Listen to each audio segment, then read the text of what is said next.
ప్రత్యక్షమయ్యారు. మరి వారిని నేను సాధారణంగా ఈ యొక్క రామాయణం గురించి మరి పరీక్షలు రాయడానికి వీళ్ళకి, ఎందుకంటే సంస్కారం ఇవ్వాలి. ఎందుకంటే రామాయణంలో ఉన్నత విలువలు ఉన్నాయి.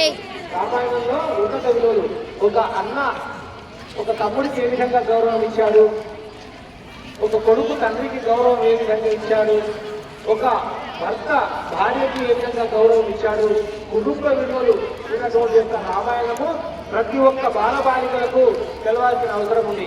కాబట్టి ఈ యొక్క రామాయణాన్ని ప్రతి ఒక్క స్కూల్లో నేర్పించాలని చెప్పి మేము నిశ్చయించుకున్నాము.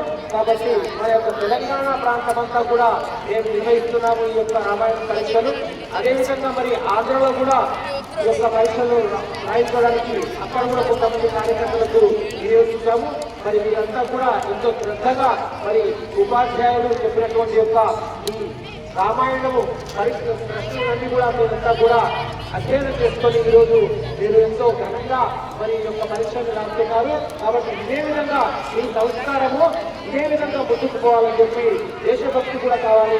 దేశభక్తి లేని కష్టం. ఎందుకంటే దేశంలో ఎన్నో అల్లకల్లో జరుగుతున్నాయి. బంగ్లాదేశ్ చూస్తున్నాం మనము ఏ విధంగా హిందువులను ఊట కోసం కూర్చున్నారు. మరి అదేవిధంగా మనమంతా కూడా మన యొక్క ధర్మాన్ని మనం రక్షించుకోవాల్సిన అవసరము ఎంతైనా ఉంది. కాబట్టి ఈ విధంగా మీరంతా కూడా ఈరోజు మరి పరీక్షలు రాస్తున్నందుకు మీకందరికీ కూడా ప్రత్యేకంగా ధన్యవాదాలు చేస్తూ నాకు అవకాశం ఇచ్చినటువంటి యొక్క గారికి ధన్యవాదాలు.